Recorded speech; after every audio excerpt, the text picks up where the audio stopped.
Brigade Fazlur Rahman এই নিয়ে কি বলবেন আপনি? ব্রিগেড সমাবেশ ইনশাল্লাহ হবে। বাংলার মানুষ চেয়েছে ব্রিগেড সমাবেশ হবে।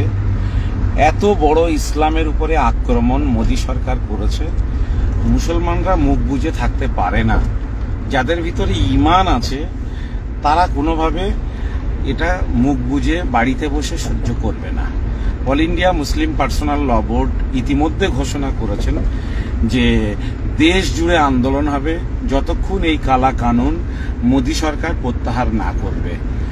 ব্রিগেডের সমাবেশ বা কলকাতায় যে মহাসমাবেশের ঘোষণা, এটা অল ইন্ডিয়া মুসলিম পার্সোনাল ল বোর্ডের এক্সিকিউটিভ যে কমিটি আছে তারা সিদ্ধান্ত নিয়েছেন যে মুম্বাই, দিল্লি, কলকাতা, হায়দ্রাবাদ বড় বড় শহরে প্রোগ্রাম হবে। দিল্লিতে 22শে এপ্রিল হচ্ছে, হায়দ্রাবাদে 19শে এপ্রিল হচ্ছে, কলকাতাতে সেরকমই আগামী 26শে এপ্রিল ইনশাল্লাহ প্রোগ্রাম হবে। আজকে একটা ভিডিও পেয়ে আমি নিজেও ব্যথিত হয়েছি। এই কমিটির যারা আমরা দায়িত্বশীল তারা সবাই এতক্ষণ ধরে বৈঠক করলাম, কেননা এই কমিটির কনভেনার করা হয়েছিল কারি ফজলুর রহমান সাহেবকে। তিনি কাউকে না জানিয়ে আজকে হঠাৎ করে তিনি আর তার ছেলে দুজন মিলে একটা ভিডিও করে মার্কেটে ছেড়ে দিয়েছেন যে 26 তারিখের ব্রিগেড সমাবেশ হচ্ছে না। এটা পাওয়ার পরে আমি অল ইন্ডিয়া মুসলিম পার্সোনাল ল বোর্ডের স্পোক পার্সন মুখপাত্র জনাব QR ইলিয়াস সাহেব তার সঙ্গে কথা বলি। তিনি এই কথা শুনে অত্যন্ত ব্যথিত হন, কেননা তিনিই ঘোষণা দিয়েছিলেন।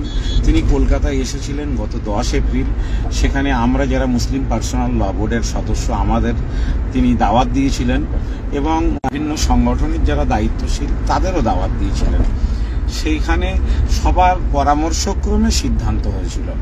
তা এ নিয়ে একটা কমিটিও গঠন করা হয়েছিল। কারি সাহেব সেই কমিটির কনভেনার, আমরা সবাই জয়েন্ট কনভেনার। তো এই প্রোগ্রাম তো ঘোষণা করেছিলেন অল ইন্ডিয়া মুসলিম পার্সোনাল ল বোর্ডের স্পোক পার্সন। যদি বাতিল করতে হয় সেই ঘোষণাটাও তিনি করবেন।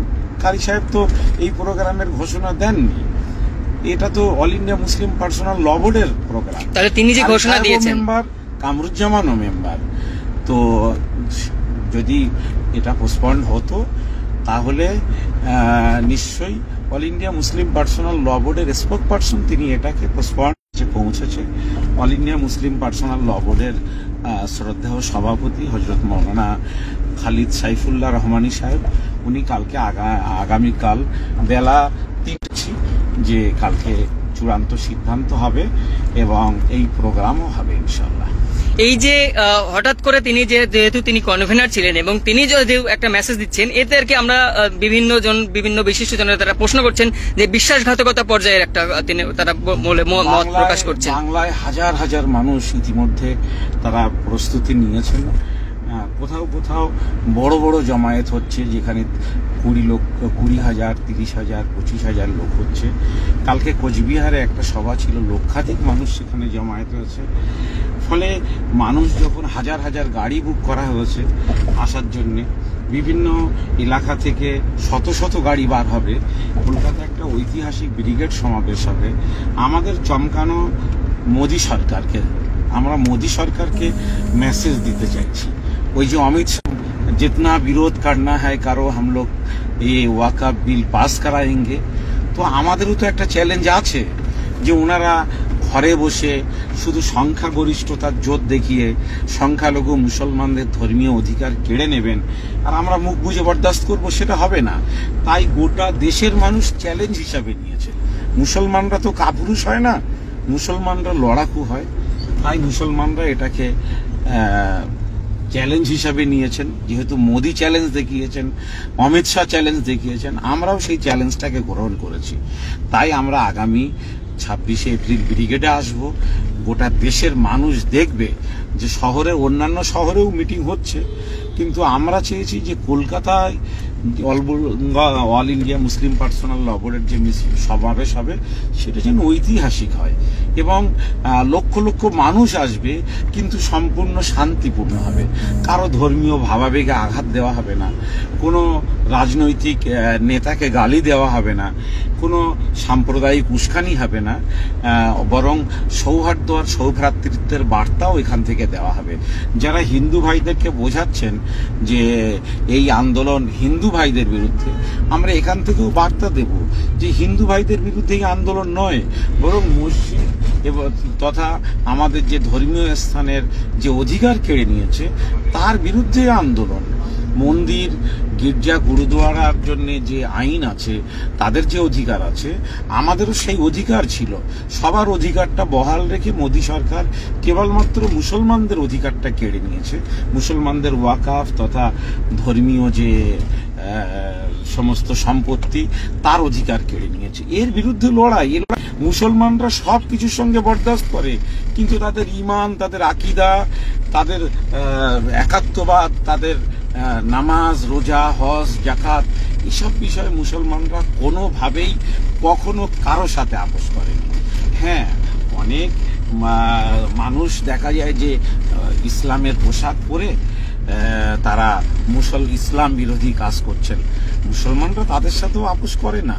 মুসলমানরা কাজ থেকে বিশ্বাস করে। লম্বা জামা বা ধর্মীয় পোশাক এসব সবাই পরে, আমিও পরি, এর প্রতি আমাদের আস্থা আছে, শ্রদ্ধা আছে। কিন্তু এই পোশাকে যদি আমাদের ভিতরে কোনো চক্রান্তকারী ঢুকে যায়, সেটা আমাদের কমিউনিটিকে বুঝতে হবে। কারি সাহেবের এই যে আপনার এই যে হঠাৎ করে একটা প্রেস কনফারেন্সের বা একটা ভিডিও বার্তা, সেটার পিছনে কি কারোর ইন্ধন আছে বলে মনে করছেন আপনি? কারি সাহেবের এই ভিডিও বার্তায় আমি খুবই ব্যথিত। আমি তাকে আমার পিতার মতন শ্রদ্ধা করি, ছাত্র জীবন থেকে আমি তাকে শ্রদ্ধা করি। কিন্তু গত দুদিন আগে রাত্রে তার অফিসে রাত 10:30 পর্যন্ত বৈঠক হয়েছে কিভাবে প্রোগ্রামে কর্মসূচিকে সফলভাবে কামিয়াব করা যাবে। কারি সাহেবকে সবকিছু, বাংলার প্রস্তুতি কতটা এগিয়েছে, কোন জেলায় কতটা গাড়ি হতে পারে, পুলিশের এবং আর্মি হেডকোয়ার্টারে কি লেটার জমা দেওয়া হয়েছে, সব জানানো হয়েছে। কারি সাহেব নিজে একটি সিগনেচার করে একটি চিঠি তৈরি করেছেন, যে চিঠিটা ওয়েস্ট বেঙ্গল হজ কমিটিকে দেওয়া হয়েছে।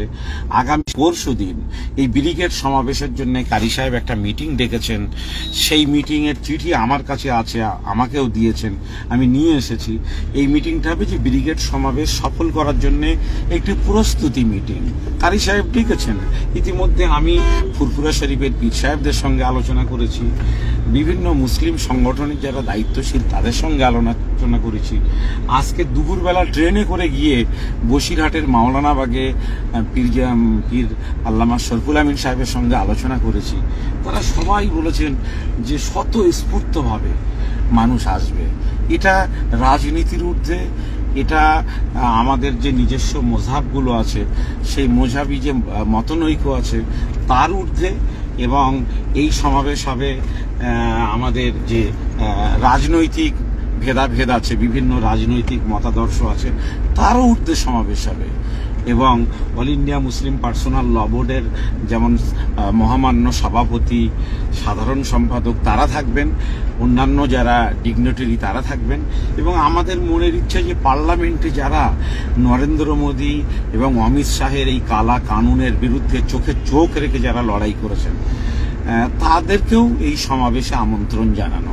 সেদিন যারা এই বিলের বিরুদ্ধে শুধু কারণে বসে বসে কেঁদেছেন পার্লামেন্টের মধ্যে, তাদেরকেও আমরা এই বিলের বিরুদ্ধে, এই কালা কানুনের বিরুদ্ধে কলকাতায় নিয়ে এসে তাদের কান্না, তাদের বেদনার কথাগুলো আমরা শুনতে চেয়েছি। আমরা জানি যে আমরা সংখ্যায় কম, আমরা সংখ্যালঘু। পৃথিবীর কোথাও সংখ্যালঘুরা ভোটাভুটিতে যেতে না। সংখ্যাগুরুদের দায়িত্ব থাকে সংখ্যালঘুদের প্রোটেকশন দেওয়া। আমরাও জানি যে ভারতবর্ষের সংখ্যাগুরুরাই সংখ্যালঘুদের প্রোটেকশন দেবেন। বাবা সাহেব আম্বেদকর তার সংবিধানে তিনি সংখ্যালঘুদের ধর্মীয় স্থানের উপরে জন্য প্রোটেকশন দিয়েছেন, ধর্ম পালনের স্বাধীনতা দিয়েছেন, শিক্ষার জন্যে, শিক্ষা সুরক্ষিত করার জন্যে সংবিধানে অধিকার দিয়েছেন। ফলে এটা তো সংখ্যা গুরুরাই এই প্রোটেকশনকে বহাল রাখবেন।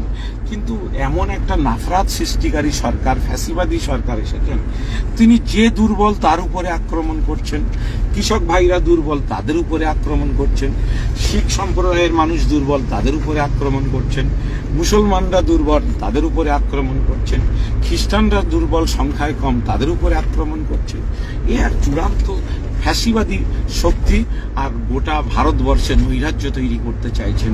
ইতিমধ্যে মুসলমানদের পাশাপাশি দলিত, আদিবাসী, শিখ, খ্রিস্টান, বৌদ্ধ, বুদ্ধিস্ট সবাই ঐক্যবদ্ধ হয়েছে যে আজকে মুসলমানদের কবরস্থান কাটছে, মসজিদ কাটছে, কালকে তো শিখ ভাইদের গির্জা কাটবে, তারপরের দিন তো বৌদ্ধ ভাইদের মঠ কাটবে, তারপরের দিন তো শিখ ভাইদের গুরুদুয়ারা কাটবে। ফলে আমাদের সকলের যে ধর্মীয় অধিকার সেটাকে প্রতিষ্ঠিত এবং সুরক্ষিত রাখতে গেলে আমাদের সকলকে ঐক্যবদ্ধভাবে লড়াই করতে হবে। এই বেদনা নিয়ে এই গোটা রাজ্য দৌড়ে বেড়াচ্ছি। কালকে কোচবিহারে ছিলাম, তো আজকে বসিরহাটে ছিলাম। করার পরে যখন এই বার্তাটা আমি পেলাম আমার সহকর্মীদের মাধ্যমে, তখন আমি বারাসাত থেকে মিছিল করে আর অন্যান্য মিটিংগুলোতে না গিয়ে আমি বারাসাতের কাঁচকলের মিটিংটা সেরে সোজা বাড়িতে চলে গেলাম। তারপরে একটু সুস্থ হয়ে আবার আমাদের যারা এই বোর্ডের যাদেরকে জয়েন্ট কনভেনার ছিলেন, আমিও জয়েন্ট কনভেনার, সকলেই বললেন যে আসুন কলকাতায় আমরা কি করা যায় এই পরিস্থিতিতে, মানুষকে কিভাবে সান্ত্বনা দেব, কিভাবে প্রোগ্রামটা করা যাবে ব্রিগেডে, আসুন আমরা সবাই মিলে এ নিয়ে একটু আলোচনা করি। তাই এসেছিলাম, কনভেনাররা সবাই এসেছিলেন, জয়েন্ট কনভেনার যারা সবাই এসেছেন, সবাই অত্যন্ত ব্যথিত যে কারি সাহেব এত বয়স্ক মানুষ, এত সিনিয়র মানুষ, এই ধরনের সিদ্ধান্ত তিনি কার কথা শুনে নিলেন। তো সবটাই পরিষ্কার হবে, কেননা কোনোটাই তো গোপন থাকে না। এই বিষয়টাও মানুষ আস্তে আস্তে জানতে পারবেন যে কারি সাহেবকে কারা কি ধরনের কথা বলেছেন বা কারা বাধ্য করিয়েছেন। তো আমরা আশা করছি যে ব্রিগেড সমাবেশ হবে, এবং ইতিমধ্যে একটু আগেই আমাদের সর্বভারতীয় সভাপতি অল ইন্ডিয়া মুসলিম পার্সোনাল ল বোর্ডের হজরত মৌলানা খালিদ সাইফুল্লাহ রহমানী সাহেবজাদা পুত্র, তিনি আমাকে ফোন করেছেন। তিনি বললেন যে হজরত প্রেসিডেন্ট সাহেব তিনি কলকাতায় এসেছেন, আগামীকাল বেলা 3টের সময় তিনি ডেকেছেন। আমরা যারা এই প্রোগ্রামের যারা উদ্যোক্তা তাদের সঙ্গে তিনি আলোচনায় বসবেন। আমি আশা করছি যে আমাদের সভাপতি সাহেব ব্রিগেড সমাবেশ হবে। এই সমাবেশের ফলে বাংলায় যে সমস্ত মানুষের মনে ক্ষোভ হয়েছে, যারা ইতিমধ্যে রাস্তায় নামতে চেয়েছিল, বড় বড় মিছিল করতে চেয়েছিল, আমরা তাদেরকে নিষেধ করেছি যে আপনারা মিছিল করবেন না, আপনারা ঈদগাহের মধ্যে সমাবেশ করুন। আজকে তাই বারাসাতে ঈদগাহে সমাবেশ হয়েছে, বৈদ্যপুর ঈদগাহ ময়দানে, কোথাও কোচবিহারে মিছিল না করে সমাবেশ করতে বলা হয়েছিল প্রশাসনের পক্ষ থেকে, সেখানেও সমাবেশ হয়েছে। আজকে বারাসাতেও মিছিল ছিল, সেখানেও মিছিল পোস্টপন্ড করেছে। আজকে আমাদের খোবায়েব আমিন, সেও একটা বিভিন্ন জায়গায় পারমিশন পাওয়া যাচ্ছে না সভা করতে গেলেও। সবার পারমিশন প্রশাসন দিচ্ছে, প্রশাসনকে ধন্যবাদ জানাবো। প্রশাসন মিছিল করতে দিতে চাইছে না। আমরাও আমাদের কর্মীদেরকে বলেছি যে আপনারা মিছিল করবেন না, আপনারা সভা করুন, মানুষকে সচেতন করুন, আপনারা সচেতন করে সবাই ব্রিগেডে আসুন। সেখান থেকে আন্দোলনের পরবর্তী কর্মসূচি আমাদের যারা সর্বোচ্চ নেতৃত্ব তারা ঘোষণা করবেন, এবং সেভাবেই আপনারা এগোবেন। এখন যদি বোঝা যায় যে ব্রিগেড সমাবেশেও কেউ কলকাঠি নেড়ে, কেউ ষড়যন্ত্র করে ব্রিগেডের সমাবেশটাকেও ব্যর্থ করে দিতে চাইছেন, বা সমাবেশ যাতে না হয় বা বাতিল করা হয়েছে, তাহলে তো মানুষের ক্ষোভ আর বিরোধকে থামিয়ে রাখা যাবে না। এ নিয়েও আমি যথেষ্ট ভয় পাচ্ছি, কেননা তখন মানুষ আর আমাদেরকে ভরসা করবে না। আজকে মিছিল করতে বারণ করছি, তারা শুনছে যে না আজকে মিছিল করব না, 26 তারিখে গাড়ি নিয়ে ব্রিগেডে যাব, সেখানে আমাদের সর্বোচ্চ নেতৃত্বের কথা শুনবো। কিন্তু যখন বলবো যে ব্রিগেডে সভা হবে না, তখন তো আর আমার কথাও কর্মীরা মিডিয়া শুনবে না, রাজ্যের বিভিন্ন জায়গার মানুষ শুনবে না, তাই সভাটা হওয়া অত্যন্ত দরকার। আমি আবারও আত্মবিশ্বাস নিয়ে বলছি, সভা হবে। বিশৃঙ্খলার একটা সৃষ্টি দেখা যাবে বলে মনে করছেন অনেকে? হ্যাঁ, অবশ্যই বিশৃঙ্খলা হতে পারে, তবে আমি সবাইকে অনুরোধ করব আমরা যেন কারো উপরে রাগ করে কোনোভাবেই যেন বিশৃঙ্খলা সৃষ্টি না করি। আপনাকে অসংখ্য ধন্যবাদ।